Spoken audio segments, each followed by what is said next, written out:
am delighted to be able to present with Sasa another topic of interest, especially because we celebrated the International Women's Day, or better said, the International Day of Women's Rights.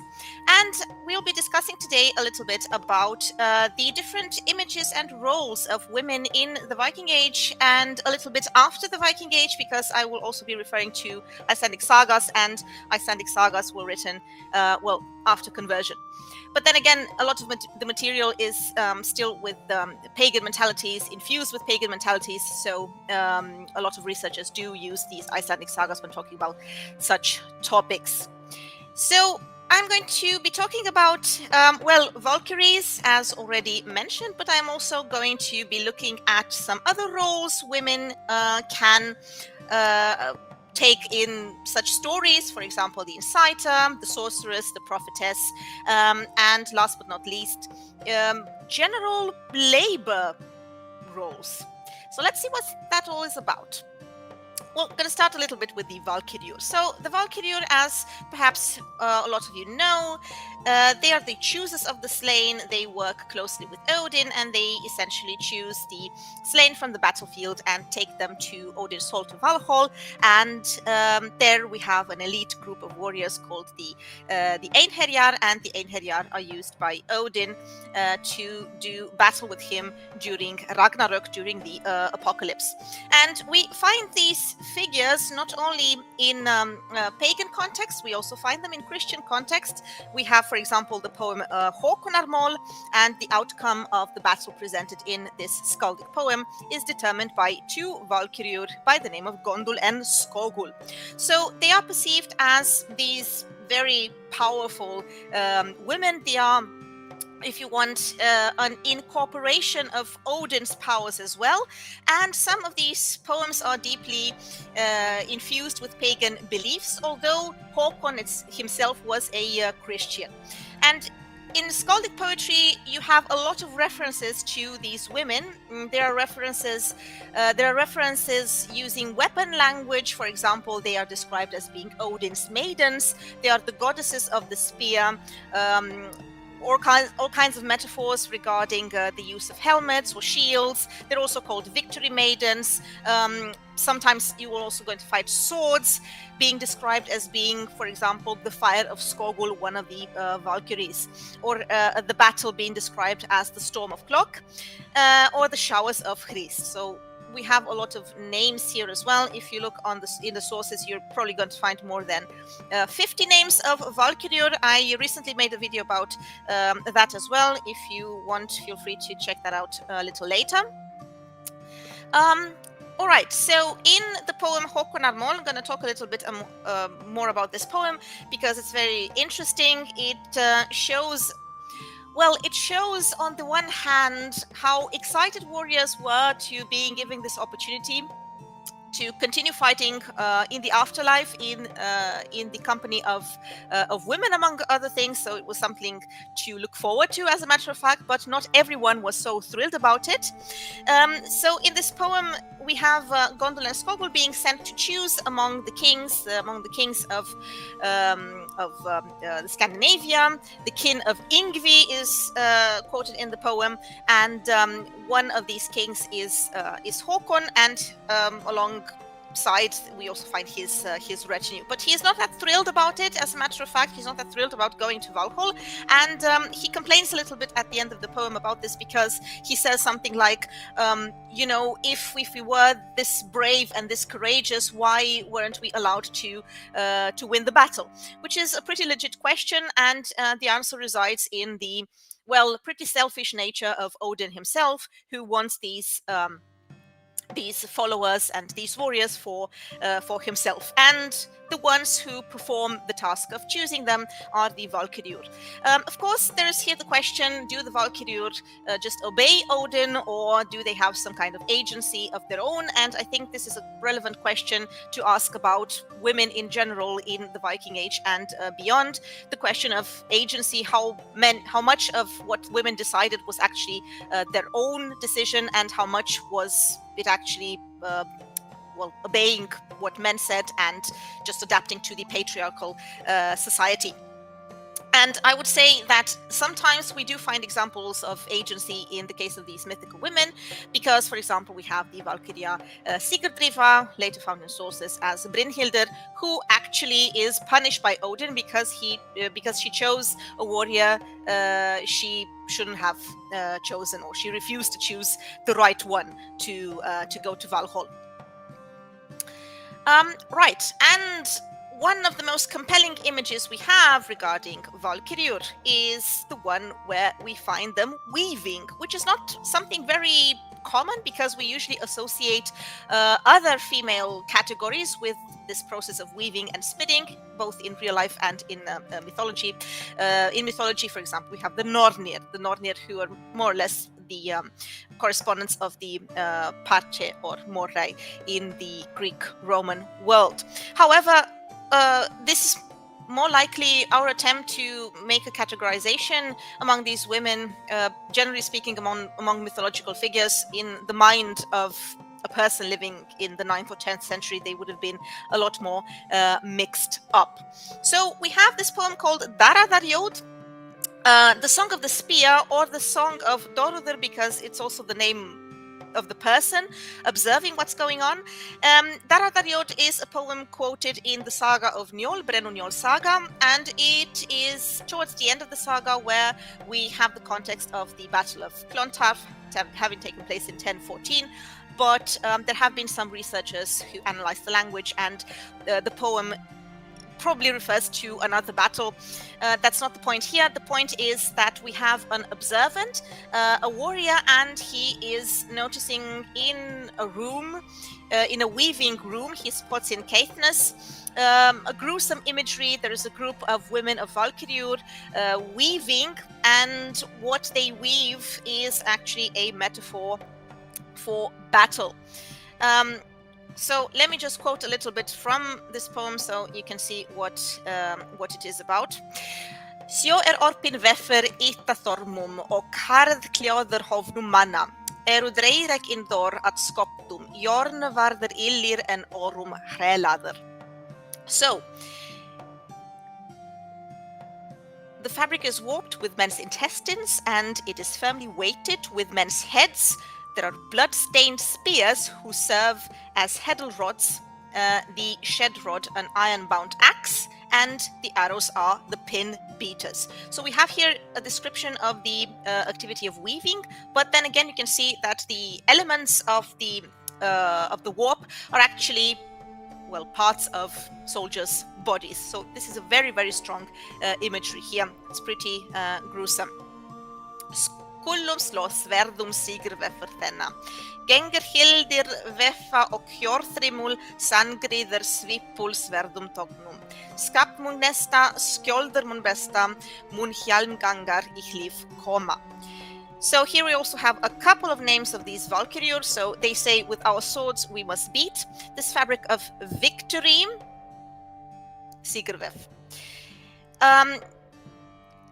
Hildir goes to weave, and Hjorþrimul, Sangrivel, Svipul, they weave with unsheathed swords. The shaft will break, the shield would shatter, the helmet hound, that would be the sword, will gnaw through armor. So you get the main point. The battle here is described using this weaving terminology, and it is also one of the best examples we have for presenting the activity of weaving. So not only for presenting the activity, the battling activity of the Valkyriur. So I think this is a pretty compelling image to see the Valkyries in action, and it also shows us, because the poem is probably kind of old, like the 10th, 11th century, maybe, or even earlier, it shows us something I find very interesting, which is the fact that that at the beginning, these Valkyriur were not really those beautiful, sexualized women meant as their companions in the afterlife, or were served by in the afterlife, but on the contrary, they were kind of gruesome and frightening, and this whole romanticized idea about the Valkyries could be a later concoction. So I would say this is kind of like what we had in the beginning, with these women actually provoking a lot of fear, but then they were kind of like tamed and domesticated, also part of a broader effort to convince men to go to war. So later on, we can find glorious and militaristic imagery, but on the other hand, we also see these Valkyries taking pleasure in killing, and as we saw briefly in the poem Håkonarmál, there are hints of doubt about their choices when the king says that we were worthy of gain from the gods. Why did you take us away? We do have other poems, however, where we have other ideas about Valkyrie. We have Helga Kviða Hjörvarssona, for example. This is a poem from the Poetic Edda, the collection of poems about gods and heroes written in the 1200s. And here we have this whole romanticized, tragic warrior woman ideal. This is also confirmed in other poems such as Hrafsmál. This is a poem about an interesting conversation between a Valkyria and a raven, where we have again all kinds of ideas about beauty and wisdom, virginity also, and elegance associated with this kind of woman. So in the Poetic Edda, there is definitely a little more diversity regarding how people saw these Valkyriur, as well as in Eddic poetry. On the other hand, in the Prose Edda, that would be the attempt from the scholar Snorri Sturluson to organize a little bit more this mythology. We rather have a cliched fantasy figure who not only allots death and chooses the warriors, but also serves them and, generally speaking, tends to them. There is also another thing going on here. I mentioned before the overlapping with other figures such as the Nornir, because Snorri, for example, tells us that the youngest Norn Skuld also rides with the Valkyriur. So the Nornir, the Fates in Norse mythology, are generally speaking three, Urdverðarni and Skuld. But in some cases, like with Skuld here, it could have been that the boundaries between these categories were not really that well defined. And besides the Nornir and Valkyriur, we also have other categories of mythological and supernatural women. We have the Disir, for example. The Disir were probably related to spirits rather worshipped in a local context by families. And we also have the Fylgjur. Fylgjur being the so-called followers, or better said, fetchers. These could be spirit animals, but they could also be in the shape of a woman, and it was a part of the soul, a part of the Viking soul. And usually you're going to find them mentioned in the sagas in relationship to something ominous about to happen to the person. For example, if you saw your Fylgja in a dream, that would have been a sign that you were about to die.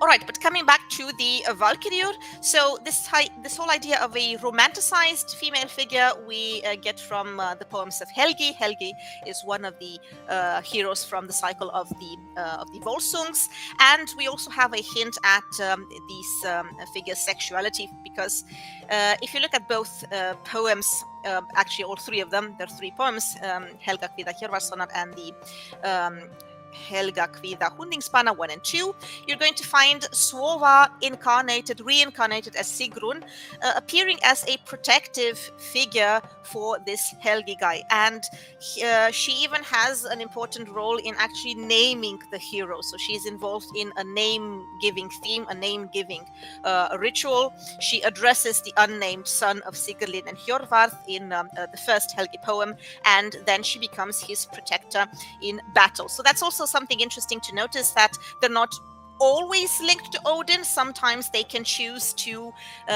get connected to a warrior. This is something you also find in Sami culture. For example, the idea of the spirit wife as an reincarnated lover. And in the Helgi poems, we also find this idea of reincarnation. And the connection is so strong that at some point after his death, Sigrun comes weeping at his burial mound, and Helgi comes back, and they do spend a romantic night together. So yeah, she spends a romantic night with her dead husband, but then he has to go back to Valhall, and he leaves her, and sometime afterwards she actually dies of sadness. So this is definitely more romanticized ideas we have about these Valkyrie, which can also be called swan maidens or wish maidens, Oskmeyar. It's not very clear if it's the same figure meant here, but they do have some similarities on a structural level. But like I said before, at the beginning, there would have been a little more terror in this whole imagery of Valkyrie.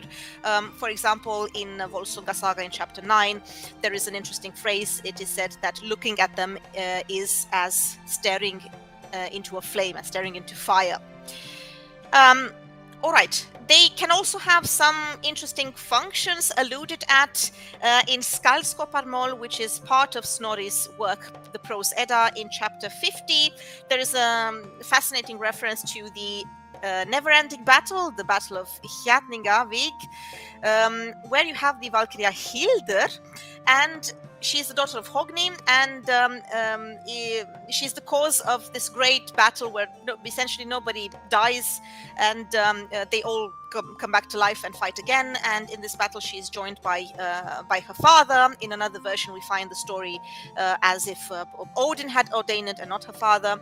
But anyway, she is the one who is also a sorceress and revives the dead, turns them into stone till the next day. So we can wonder if an Odinic healing function is mentioned here, because we in the sources we also have some allusions at Odin also having this shamanistic power to heal.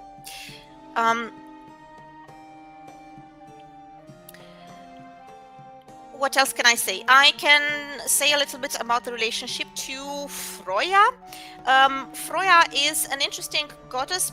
We usually tend to relate her to the idea of fertility and sexuality, but her character was definitely a little more complex than this. She shares a lot of elements with Odin, and we do have a source where it is stated that she even gets half of the warriors slain in battle. She's also related to this whole idea of flying, and she has that famous feathered clothing Thor also uses to get his hammer back. So she is definitely a more complex character than this whole idea of love and so on, marriage and family. She even seeks expertise in hidden knowledge, just like Odin does. She does that in the poem Hidljóð.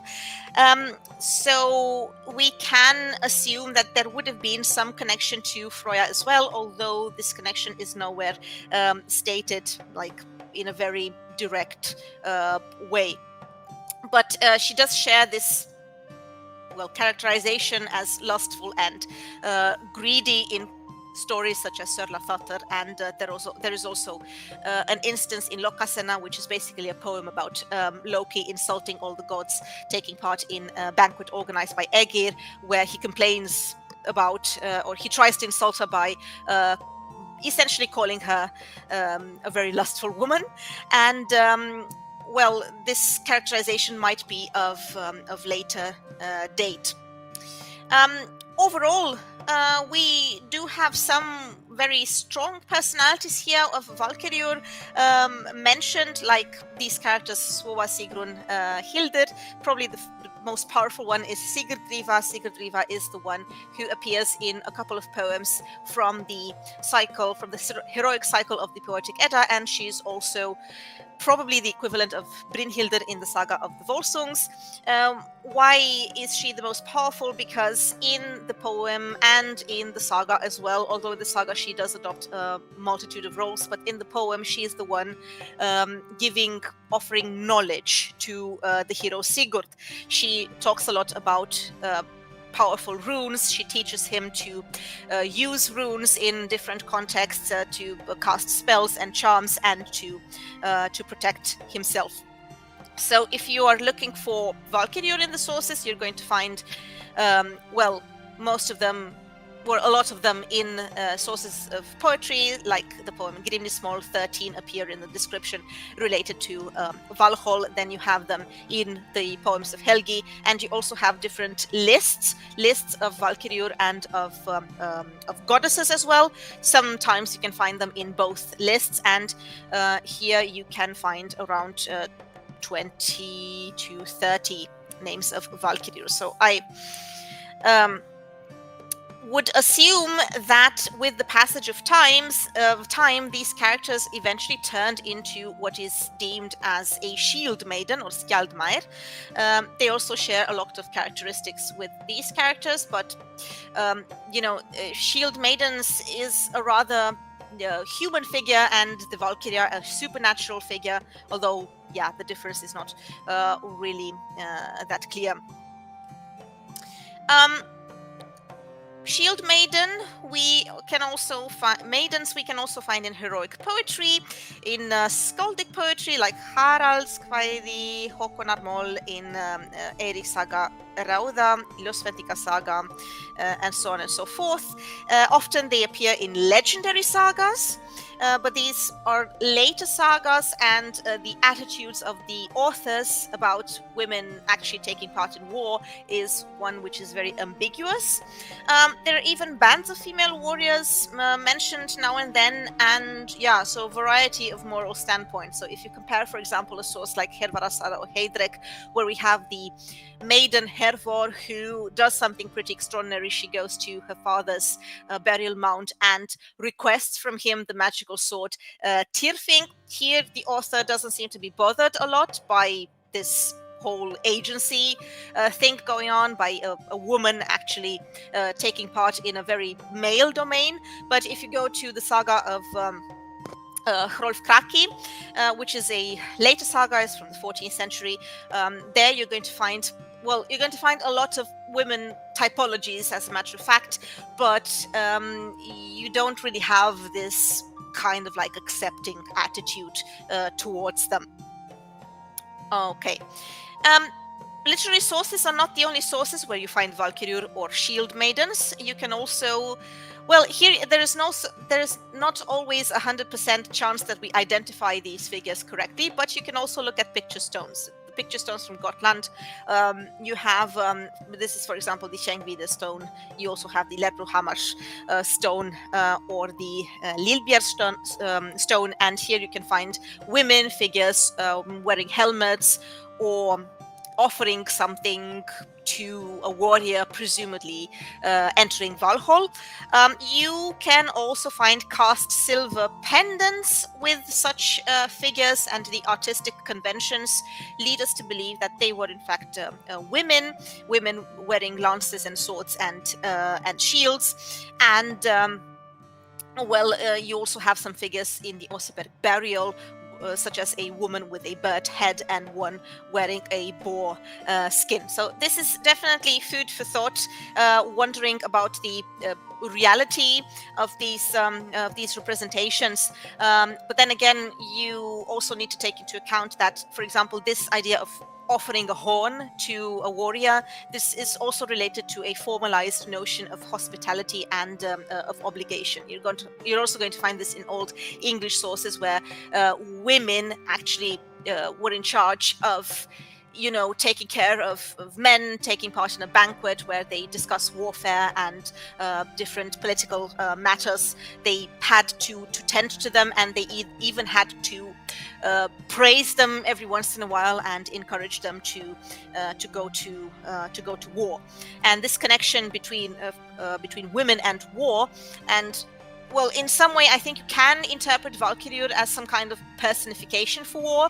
This is relevant if you look at the names of Valkyrie. It's most easily done here. So, for example, you're going to find references to spear, a lot of names with geir, such as Geirdrivul, Geiravor, Geirskol. So, generally speaking, weapon imagery, and names such as Gunnar Hilderhlok or Skogul, referring to, again, warfare or noise or chaos and so on and so forth.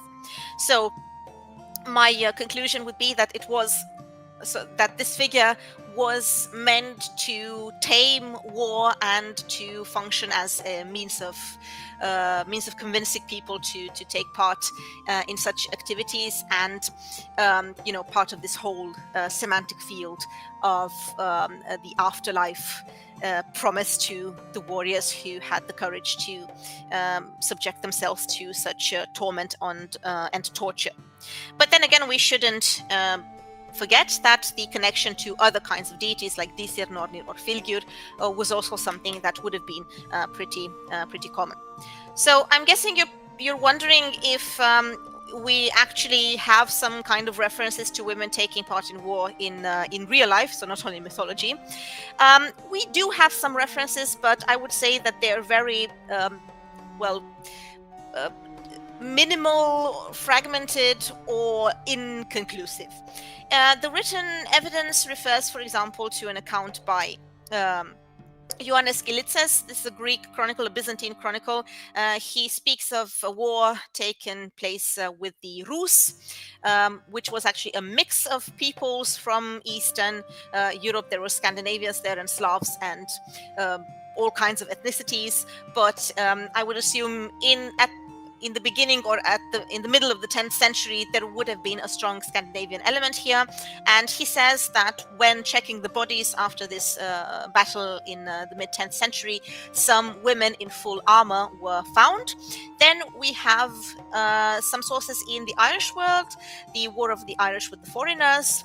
We have here a reference to 16 flotillas attacking Munster, and one was led by the so-called Red Daughter. And we also find a reference regarding her sons who later die in Clontarf. Saxo Grammaticus also has a reference to a woman called Rusilla taking part in similar activities. So yeah, it is possible that a woman might have taken part in such battles, even leading one. So leading a boat, a combat ship in the Viking Age would have definitely been something extraordinary.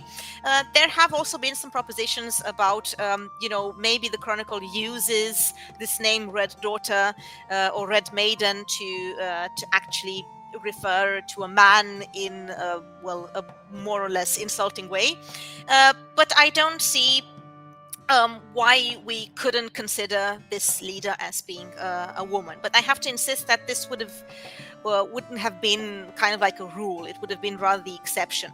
The Annals of Ulster also mention some female commanders. They're also referred to as maids. And the Annals of Innisfallen, which I think exist only in a fragmented version in a later manuscript from the 17th century. So the context is quite unclear here. But these annals do mention some women in warfare context, and we can assume that it would have been a possibility.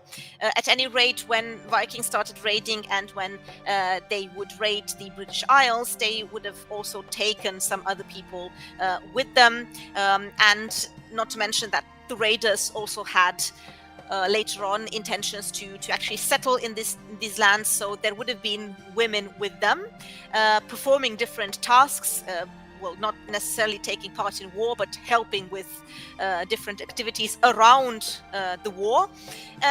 Nevertheless, I would assume that sometimes it would have been possible, especially in a crisis situation or in a situation that was a little more complex, that women would have actually taken part themselves as like active members of such armies. There are some Danish women also mentioned by Abo in the besieging army on Paris in 885, but he rather refers to the fact that women are inciting men to take part in the battle and encouraging them not to give up. There are also the legendary sagas I mentioned before, but these are quite problematic sources because they're late and they're filled with fantastical stuff and also with a lot of chivalric elements. And then, of course, there is also the archaeological evidence where we have the now famous Birka burial in Sweden.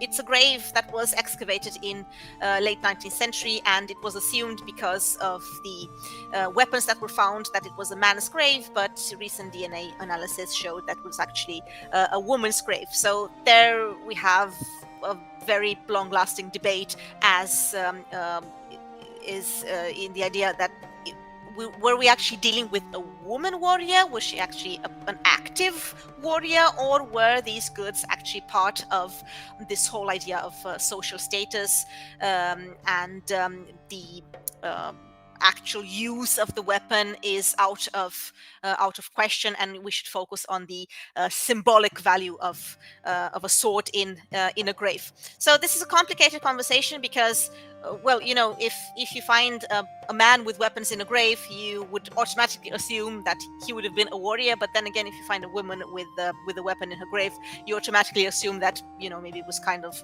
like some treasure put there by people who buried her, and we should exclude this hypothesis that this woman actually took part in a war. So the possibility exists, but nothing really certain can be said about it. However, the way I see it from these sources, I think it's fair to say that in some contexts it would have been a possibility for women to actually take part in war, but not really on an extended scale. So on a scale that you see, for example, in the series Vikings, where you have these, I think, bands of women under the leadership of Lagertha, for example, I don't think that was really a thing. But in crisis situation, it is a possibility, which to me sounds like something we should accept. But well, on the other hand, I think that people focus a little bit too much on this idea of participating in men's activities with regard to warfare. So this is again a little bit problematic because it says that, you know, women can gain status and can gain their own independence or autonomy if they partake in manly activities. But we should also take into account that if they really did that, that didn't really mean automatically that we are dealing with independent women. It would have mean, well, you know, you break the boundaries, but you break the boundaries by engaging in men's activities. So it was not as if a woman activity such as you know, milking or spinning became something well regarded or highly regarded in society. So the way to break boundaries in the Viking Age, and I think generally speaking in ancient societies, was this ability to partake in men's activities. And this is not something you only see with regard to the battlefield. This is something you also see, for example, in skaldic poetry. So to me, this is a little bit more fascinating than this whole idea of participating in war. There are a couple of women poets, and if you have a woman poet who is mentioned by a masculine author, it really means that this woman was able to break this whole pattern, patriarchal pattern. So we have here Jorun Skaldmær, for example. We have Hildur Hroðsdóttir. We have Steinunn Refsdóttir. These are three names of women poets. And Jorun Skaldmær, for example, she wrote the biting message, Senbitir. It's preserved in the saga of Harald Fairhair, and also in Skóldskaparmál. So Snorri also mentions her, so she would have definitely been very talented. Hildur Hroðsdóttir, this is a woman we find in the saga of the island of Orkney, in Orkneyja saga. She's the daughter of Rolf Nevla, called Ragnhild, most probably, although in the Heimskringla, this is the source where we find the sagas of the kings, she is called Hild, and her father is said to have gone on Viking expeditions, well, at some point he plundered Vik, and this aroused King Harald Fairhair's anger. He was banished. At this point, Hild appealed for clemency for her father, and she composed a skaldic stanza on this occasion. And we also have Steinunn Refsdóttir. She's mentioned in Kristi Saga and Olaf's Saga Tryggvasonar and Mesta. Two skaldic verses are quoted here, where she taunts a missionary sent to Iceland by the Norwegian king Olaf Tryggvason. So I think we should, remember also that women did partake in other activities as well, dominated by men. And one of these activities, and was very highly regarded in society, was that of a poet, of a skald. And we have at least 3 examples of female poets. I think they were a lot more, but well, this is all that we have preserved, because authors writing were masculine, and they cared about promoting their own gender. And speaking about this, one role of women you are often going to find in the sources is that of the inciter, and this is also called the Whetter. It's a role you find throughout Icelandic literature, throughout family sagas, legendary sagas, king sagas, and so on and so forth. You also find this in the heroes' lays, in the Eddas, and every now and then also in mythological poems. So this would have meant quite an important political tool for women who didn't really have political power, like de facto, but you could use some tactics in order to gain influence. And one of the methods doing that was to incite to a feud, incite to war. Generally speaking, incite men do different things. That would have been a possibility, especially during migrations and periods of settlements. It's a figure resulting from different changes in Norse society, Norwegian Icelandic societies, because we have a developing feuding culture, and it is possible that storytellers sometimes may have attributed the feuds and the impossibility to solve the feuds to this figure of inciting women. So basically trying to find a scapegoat. So wetting as a political tool, useful for women in literature, but frowned upon by the authors dealing with this kind of stuff. The fact that it's frowned upon is reflected also in this aspect that is mostly associated with pagan behavior, because if you look at later sources, you're going to notice that this wetting thing, inciting thing, is rather absent from the last century of the Heimskringla, for example, when Christianity took hold. And we have some very, very interesting examples, speaking of the king sagas. So in Olaf's saga Helga, the saga of Olaf the Saint, we have actually 2 women named Sigrid, who are linked to the death of the king.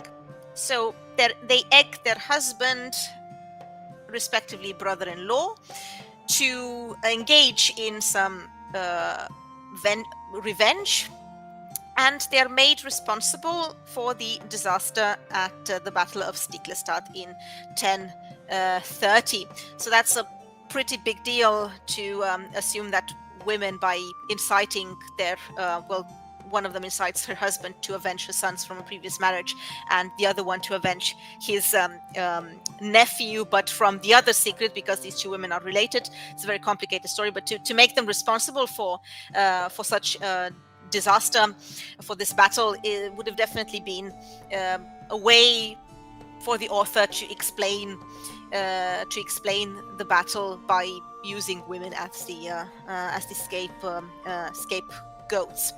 And not only this battle is explained by means of incitement, we also find an example regarding the Battle of Svolder in the year 1000, also a very important battle in Norwegian history.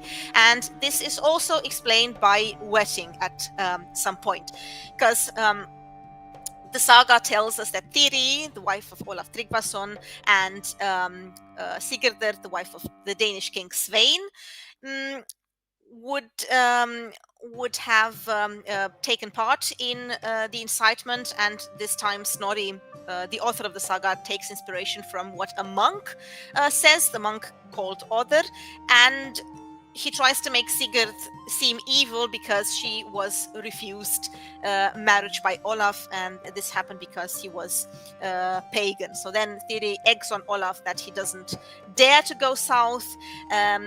yeah, so we have here some kind of clerical misogyny going on, combined with mythical poetry and literary talent. Whenever we find such examples of, um, very complicated battles having taken part because of women, which was not really the case. Yeah, if you look throughout the material, you're also going to find other examples. In Orkneyja saga, for example, you have Ragnhild, who marries 3 brothers and eggs 2 nephews, to whom she offers herself actually to kill the first 2. So here you can also wonder, were these women that bad, or were the authors trying to make them look bad? And then we have perhaps the most well-known example of not only a woman inciter but also a woman leader from the 10th century, whose career is well documented from skaldic poetry and early Norse and Latin writings. This is Queen Gunhild, and we have her referenced in the poem of Egil Skallagrimsson. He accuses her of inciting King Eric Bloodaxe to kill his brothers, and part of this image of her as not only a woman leader but also an evil sorceress also stems from the crop failures having taken place in the 10th century. And with the passage of times, she gets all these layers upon her. So she's cunning, and she's also pagan, and she's too beautiful. She uses magical powers to get her way, and so on and so forth. And she does have this wetting behavior, very, very conclusive, when she tries to persuade the king to have Egil immediately killed. But then again, the king doesn't really want to do that, and he instead accepts that Egil writes a poem for him instead. And then she is so upset that she essentially calls Eric a bad king, because her wetting behavior comes to no avail. So you have here potential model for other Whetters. You have an element of historical background provided by some powerful women belonging to the ruling classes, which shows us that there would have been some methods to get involved in the political scene, and this image is reinforced by skaldic poetry on the one hand, and then the mistrust of Christian authors with regard to women taking place in political decisions. Another figure of a woman I really enjoy is the figure of the prophetess or the sorceress. And here we have a lot of examples, with the mention that while the prophetess is seen in a rather positive way, the sorceress, especially in later sources with a more prevalent Christian element, are rather seen in a negative way.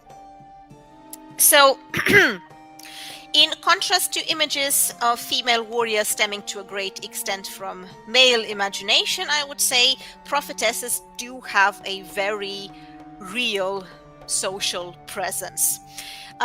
They're involved not only in foresight, clairvoyance, but also in Seidr. So Seidr magic, it has a negative connotation, but this again is something rather influenced by later mentalities. Seidr had this shamanistic connotation of being able to manipulate the future, which was something very, very powerful at the time. And it was so powerful that you also have Odin as being the main agent of such sorcery. So it was definitely something very important, and it was something mostly performed by women, although men do tend to get involved with this kind of prophecy and magic as well with the passage of time. You can see references to prophetesses not only in the Viking Age. This is something quite ancient, but then again we don't really know if the attributes or powers of these prophetesses would have been the same in, let's say, Greek and Roman sources talking about various Germanic tribes and the way they were perceived in the Viking Age. Nevertheless, I think it is relevant to remember that they were mentioned in ancient sources as well. So, for example, we have Strabo mentioning a Cimbrian priestess in white who poured the blood of prisoners in a vessel and examined their entrails, and she did that with no need for a male interpreting what she did. And then we have Tacitus, of course, with his writings on the Germanic tribes, saying that there is a sacred and prophetic quality in women, and they do not need the advice from others to do their forecasts. And Romans actually found it easier to control these tribes if they had women hostages, or at least this is according to what Tacitus says, not only in Germania but also in his histories. And he also mentions a couple of interesting figures, such as Veleda with divine attributions.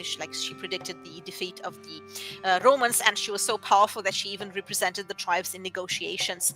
And interestingly, she was kept on a high tower, which is something that we also have in the Viking Age. So when we see this kind of similarity, we can wonder if, maybe some seed, some root of this whole idea of prophetess could have been transmitted over a very extended time period. But then again, such connections are, kind of problematic, because we're talking about like 1,000 years. Right. Anyway, we do find this figure in a lot of contexts. In Eddic poetry, for example. The best example is Sigurdrifa. I mentioned her before as a Valkyrie, but she is also known as the wise woman, Visenda Kona, or Seid Kona. She is very powerful, and she knows how to use runes, for example, to cast spells. So I would assume that the Norse might have preserved a little bit of this memory of powerful women who could prophesize. We also have very interesting details in sources like the saga of Eric the Red. And I would say that because the saga is located in Greenland in the 11th century during a famine, we also have this connection with, certain Sami practices which might have influenced this this approach to prophecy. Neil Price has done some extraordinary work in investigating the relationships between the Sami practices and the possible Viking practices. So we have Thorbjörg in Eric Saga Rauda, who is a Volva. Volva is the term used in Norse for prophetess, and it is also a term you find in the very first poem from the Poetic Edda, the Voluspor, where Odin himself seeks the help of a Volva in revealing the future. So this was indeed a position of high status. You can also find the name Sporkona used for that. So from the verb to foresee, usually meaning these women who would attend feasts and tell about the fates of individuals, or more largely speaking about harvests or crops, for example, which was something very relevant and important at the time. So rituals involve charms and staffs and females who can sing the Vardlokkur, which were apparently some kind of pagan chants. We don't really know much about them, but in the saga of Eric the Red, for example, the prophetess Thorbjörg cannot perform the ritual without these chants, because apparently they invoke some kind of natural spirits, naturur, who reveal a lot. And by using these natural spirits, she is capable of predicting the season. They become, at some point, I think, stock characters in the sagas, because we often find them referred to in a very brief manner. They just go around and predict the future in a very casual manner. So maybe later they would have only become literary figures, and they would have been divorced from the pagan past. However, I do think that they were at least part of the image people had in medieval times about the Viking past.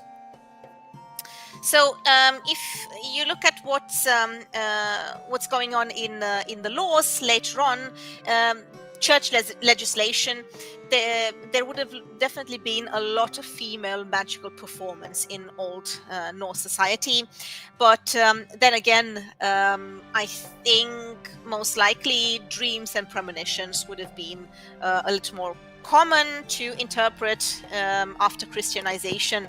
And speaking of Christianization, there was this tendency of, well, the attempt to transfer to men some of the attributes of these volur, like I said, with the interpretation of dreams, for example, because in pagan times, men performing magic, although they would have done that too, it came with a social price, because they would have been considered less masculine than they should have been. The accusation of ergi was something to take into account if you were a man and if you were willing to engage in sorcery.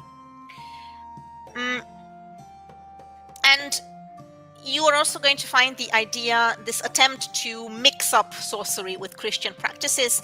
There is a story about Olaf Tryggvason again, visiting a prophet in Cornwall, who tells him about his wounds in the upcoming attack, but he explains this prophecy through the word of God. So the Christian context, we can say it made the soothsayer function acceptable by using this kind of reference that, you can make prophecy as long as you say the prophecy is from God, and you just separate it from the pagan context. Anyway, I would say that volur had one of the most important roles in the Viking Age. If you are a woman, it would have been comparable to a skald, and the visiting spåkona would not only predict the future but also influence, or at least she was expected to do so. So this is also suggested by a short story called Norna Gestens Thotter, about a man condemned to live for centuries, and he says he remembers very clearly the age when the volur had this power of not only predicting destiny but also influencing it. I would guess that it was also a professional status, because we have several examples where people make offers to the volur to perform the ritual. Even Odin gifts a jewel to the volva he invokes from the dead in order to gain knowledge. However, the same sources tell us to not to be so trustworthy of these characters.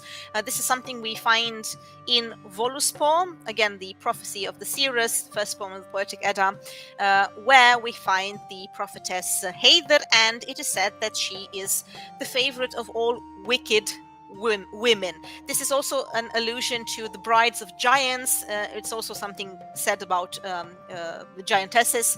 But in the sense that if a volva made you a very positive prophecy, if I may say so, it would have been a sign that maybe it wasn't that positive, and maybe it was just the social expectation, because they were also expected to say something that would reassure you that the future is, bright.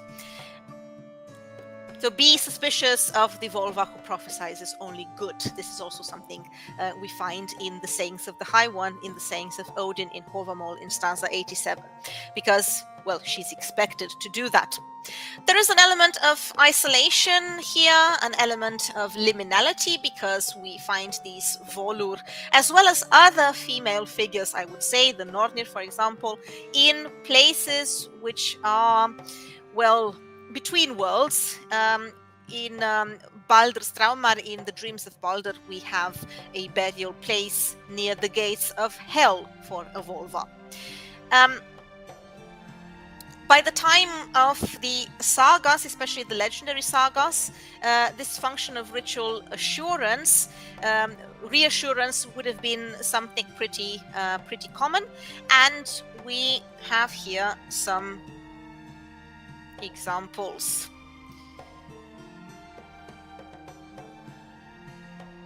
From the saga of Hrolfkraki, I mentioned before. The saga of Hrolfkraki, we find here a vulva called Heiðr. And this vulva is called upon by the king Frodi, who wants to find the children of his blood, of his brother Halfdan, who he had killed, and he wants to find the children too, to make sure that he can remain leader, and he cannot do so unless he gets rid of the kids as well. And in order to do so, in order to find out where these children were hidden, he calls Heiðr, and the source tells us the following. The king asked her to use her art and to say what she could learn about the boys. And he had a magnificent feast prepared for her coming, and he set her upon a high seat, platform. This would be Seiðhjall. The king then asked what she could do to see the future. And she said, because I know, he said, that now much will be made clear to you, and I see you have great luck about you, so answer me as fast as you can. So he really pushes her to give him an answer. And the vulva does so. She wrenched open her jaws and yawned deeply, and this chant emerged from her mouth. Hún slær þó sundur kjáttin og geispar mjók og varð líður á munni.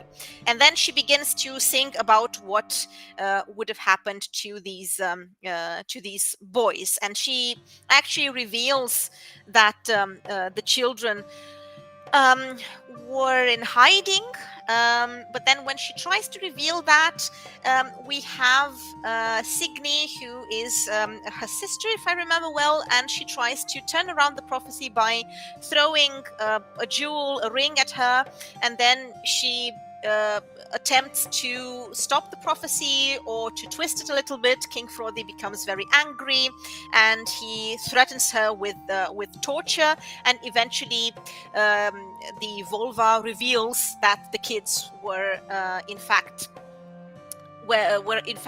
named differently now, and eventually he will get killed by them. So she was forced into the prophecy, but then again, it was not the prophecy to the king's liking.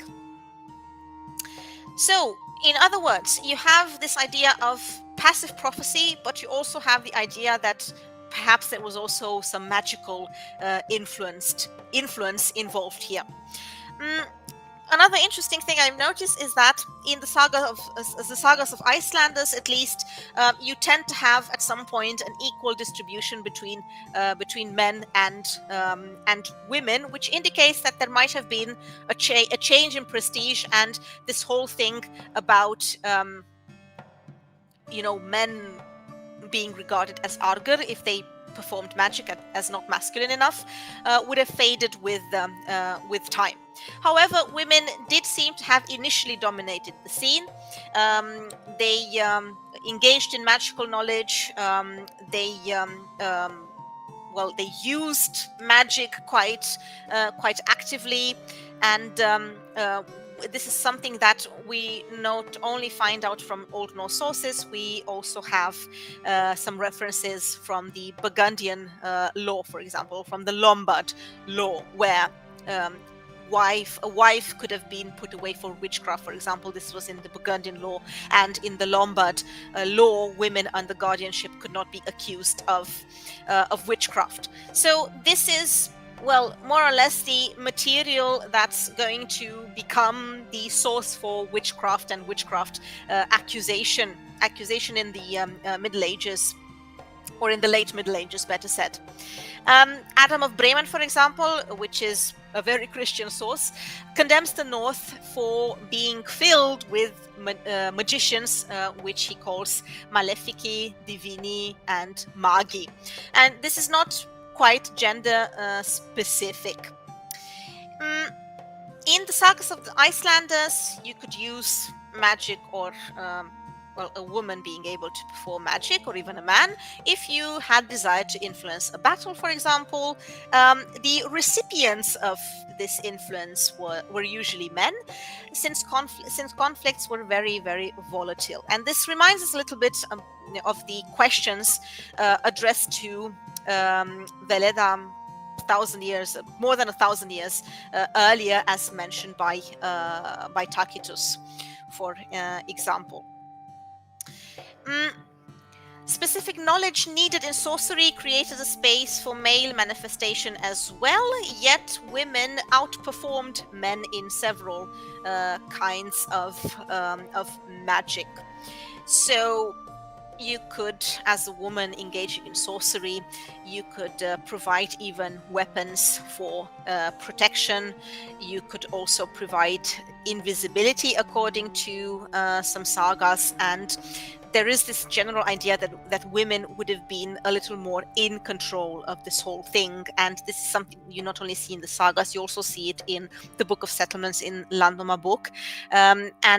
This might have to do with the idea that men were perhaps newcomers in this domain. In the King sagas, we do have some magicians appearing in groups, also in a Christian context. We have an anecdote about King Olaf Tryggvason burning 80 magicians. And in the legendary sagas, we do tend to identify more and more magic with evil. We also have more male performers. The old term fjolkunningar, knowledgeable in the sense of knowledgeable in magic, is still used, although we do have other terms which are a little more derogatory, like trollskapper, and an expansion of the use of magic, sometimes just referring to controlling the weather. So this seems to me that it wasn't really that well integrated in society, or this whole idea of a man magician would have not been that integrated in society, as well as the woman figure, and there were thus a different strategies in order to determine men to take part more in this whole story. Women also sought access to the technique of writing, writing in runes. Knowledge of runes would have also been something related to magic, but not in the sense that the rune meant they were magical, but in the sense that you could write and cast a spell or a curse by using script. So this would have also been something to learn for a woman in order to be even more powerful as a sorceress.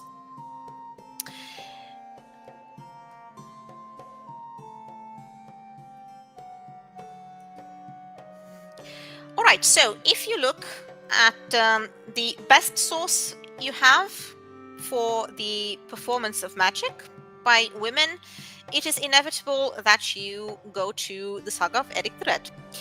And the saga of Eric the Red, essentially in this episode about sorcery and prophecy, prophecy rather than sorcery, describes a spåkona, a prophetess called Litilvolva, the little prophetess, and it is described in detail what she does in order to perform her prophecy.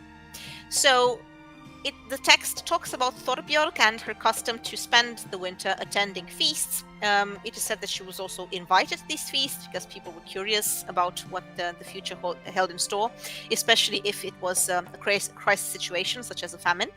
And the saga goes to great lengths to describe what was actually going on here, and we find a lot of elements, and because there are so many elements here, there is also the suspicion that maybe some of them are not really that pagan or that reminiscent of the Viking Age.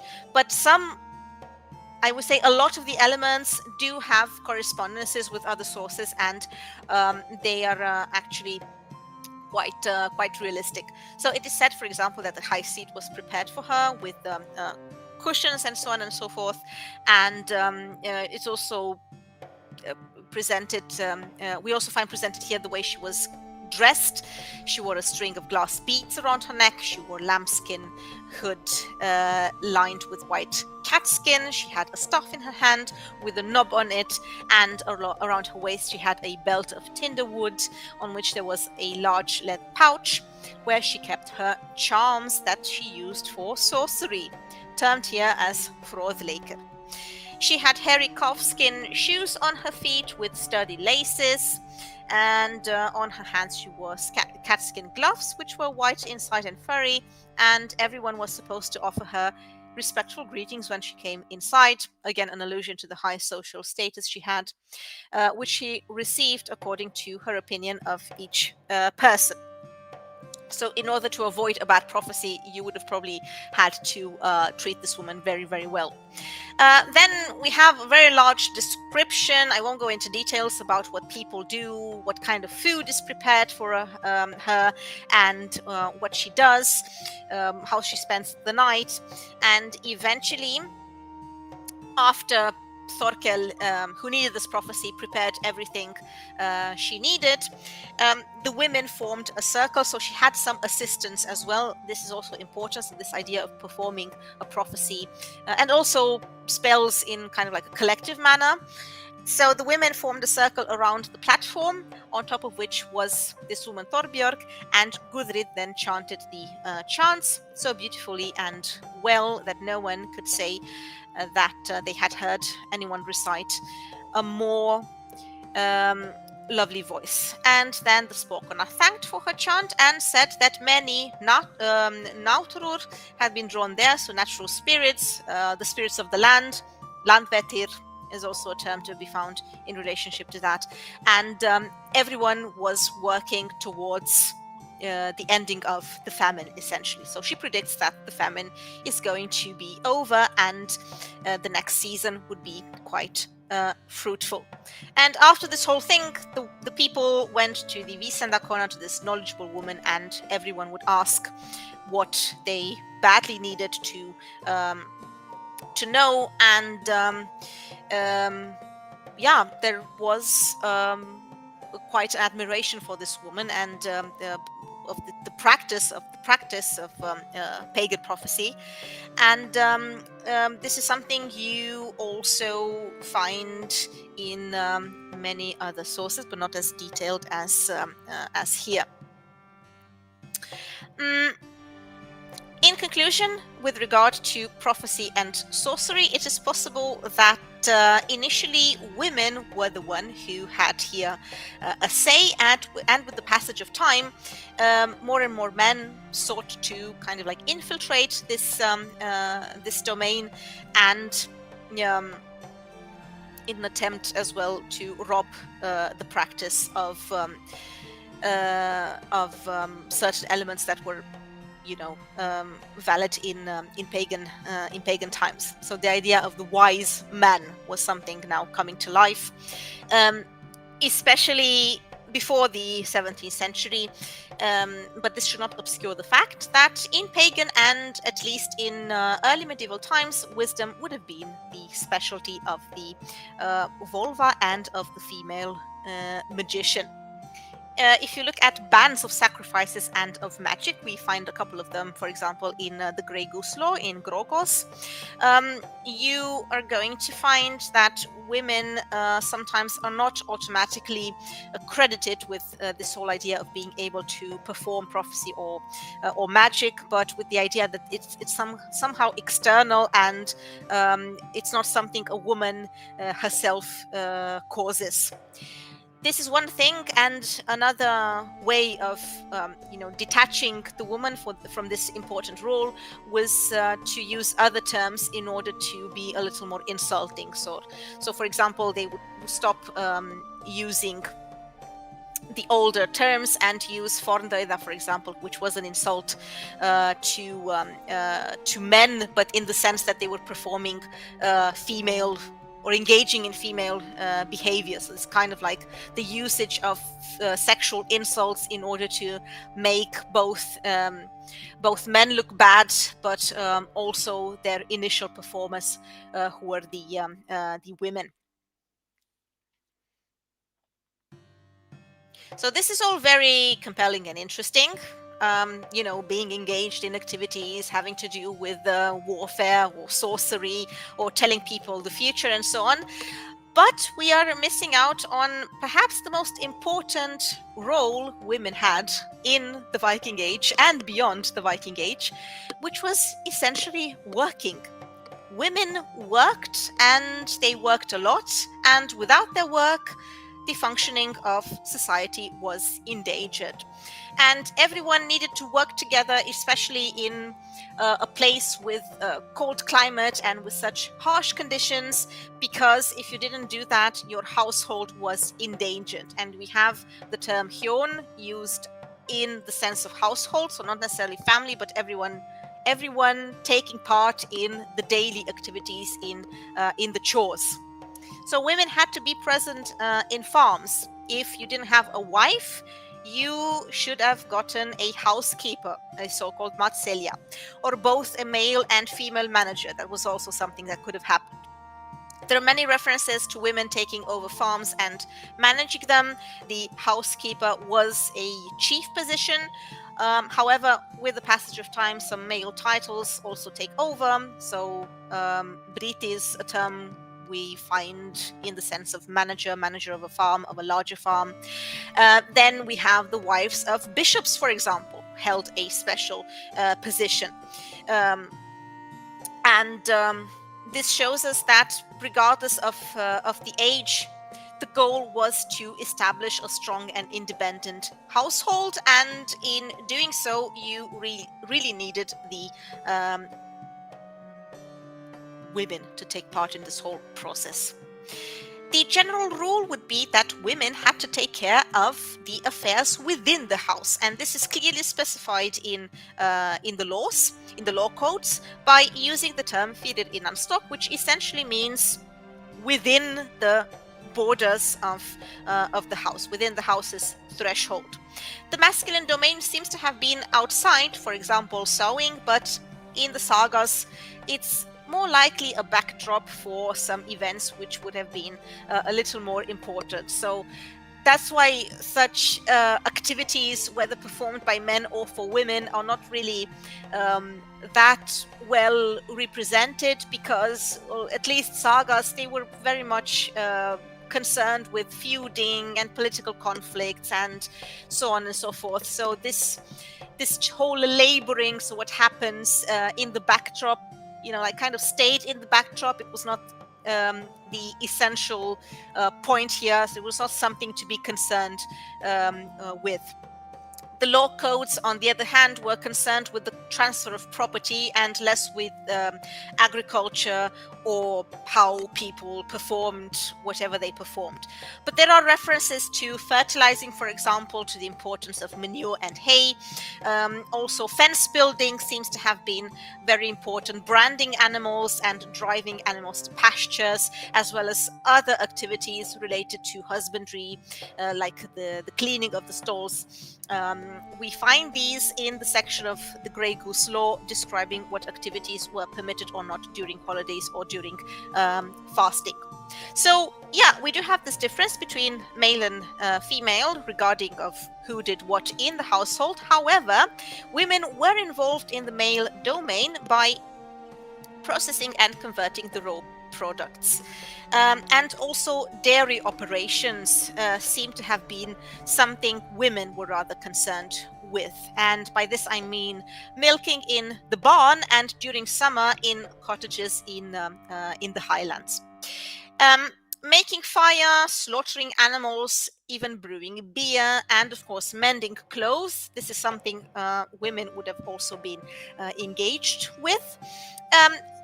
When we make the distinction between what men and women did, we should also have in mind that work was also conditioned by social status. So women could have engaged in male tasks if they were of lower social status. An example with this for this would have been like pulling a boat. Pulling a boat would have been a male task. It's also very physically challenging, but in reality, you would assume that women, servant women of lower social status, would have also been dragged into such an activity, and this is just an example. So the wealthier women were expected to stay home, and many were accustomed with these tasks because, for example, in the saga of Njol, this is just one example. The last night of the hero Gunnar in the story says in the episode it is stated that everyone was out for the harvest and only Gunnar and his wife and his mother stayed home. So there was a clear distinction between high status and lower status, and this was valid even in more, let's say, more egalitarian societies such as the Icelandic one. With regard to the activity of gathering, if you look at cross-cultural comparisons, you would say that perhaps women might have been in charge, most likely, and men dealt with physically challenging tasks like the carving of whales. And in the sagas, this would have also been a little more interesting story to tell, because when men find a stranded whale on a beach, this would also have involved some kind of conflict for resources, and it would have been great storytelling material to develop a plot around a feud. But women were involved in essential activities such as milking. And sometimes the whole household would move to the pasture, and the housewife could accompany a shepherd while the husband was attending the Alþingi. And by the 15th century, there was a profanization of this, let's say, job. We have an expectation to milk 80 ewes a day, and in the huts, you essentially only separated the milk into curds. You continued with this whole activity back home. So it was definitely very challenging and also essential. Other activities include laundry. This would have occurred in streams. Of course, it was much easier to perform in Iceland, where you also have hot springs. This was also enforced by the Christian expectation to have clean clothes on Sundays. So they used a beater, poles, lines. We don't really have a lot of details about this. Then again, women were expected to provide body services within the house, and body services would have meant everything from washing hair to sexual availability, waiting men at the table, undressing others. So such menial jobs remain largely unnamed by expressing them with a passive voice, for example, in the stories, but they were there at any rate. Otherwise, preparation of food was also something women did. We have grinding, for example. We have archaeological evidence for millstones, and this is also something referred to in a mythological tale in the poem Grottasöngur, where two giant women are forced to grind gold from a magic millstone, but then they get really upset because they don't get a break from the king, and they instead summon an army using this millstone. So this is also pretty relevant story. At any rate, then we have the making of butter. Butter was also extremely important in this society. Butter was heavily salted and could have been kept for decades, used to soften fish. It was also very prestigious. For example, in the saga of Njol, we have Gunnar having difficulties after a great famine when he shared his stores with others, and his wife Hallgerður sends a servant to steal cheese, but then suspicious Gunnar replaces these cheeses with meat. So in the story, meat was actually of lower status than butter and cheese. We also have a lot of references to the rooms or stores where these activities of preparing food would have been performed. We have the term eldhús, for example, which means in Icelandic, in contemporary Icelandic, it means kitchen, but it was not the only one. Other texts mention specifically a cooking house, and maybe they were all related to the necessities for each kind of food, because sometimes you could serve them directly from a pantry and sometimes you couldn't. Utibur is also something we find mentioned quite a lot, actually more frequently than a simple kitchen, because this was a storage room and it was also used for war equipment, and it was also used for serving the function of sheltering others. So because men were also involved in this, it would have been something more often mentioned in the sources. And last but not least, the textile work, spinning and weaving. The female role in Icelandic material culture, at least, is highlighted by the ubiquitous presence of homespun vadmol, which was produced from sheep's fleece, and this would have involved creating a lot of stuff: bedding, sails, wall hangings, packs, all sacks. So all kinds of things. The information about the actual process we don't really have. We have information about the measurements and economical value, but how they performed it was again something that was rather assumed, and it was not really detailed in the stories. But like I said, it was an extremely important activity. I have a separate video on this. I actually presented it at a conference last year for the Save Ancient Studies Alliance about the symbolic meaning of weaving as well. So if you're interested in this topic, you can go there and find a little more about, for example, the relationship between weaving as a material activity and this symbolic significance related to fate and weaving fate.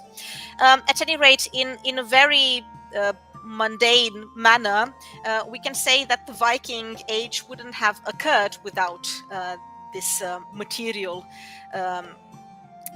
culture, because, for example, if you look at sails, Viking sails, we have textile research which actually measured how much would have been needed for that. And the calculations show, for example, for the Ledby ship, that 2-person years of 10-hour day were needed to make just one sail, and take into account that you also needed some kind of backup if something went wrong. And if you add clothing, rugs, tents, ropes, and so on and so forth, that was estimated at a year's constant work for 30 people to fully equip a ship. And by the 10th century, the total requirements of the warships and cargo vessels as well amounted to 1 million square meters of material. So this was an extraordinary task, and it would have been something absolutely essential for Viking expeditions to take place. There are a few references to this. We have an Icelandic skald who refers to sails spun by women, and we also have an example of a king being presented as a gift with longship sails, so to underline the importance of this activity. This was not the only thing they did. They were actually very inventive. They even invented or developed a fur substitute for the first settlers in Iceland by experimenting with a novel weaving technique. And they created the shaggy clothing, or the shaggy pants. So something that could have that was spun and woven, but it gave you the impression that it was actually fur, or something like that.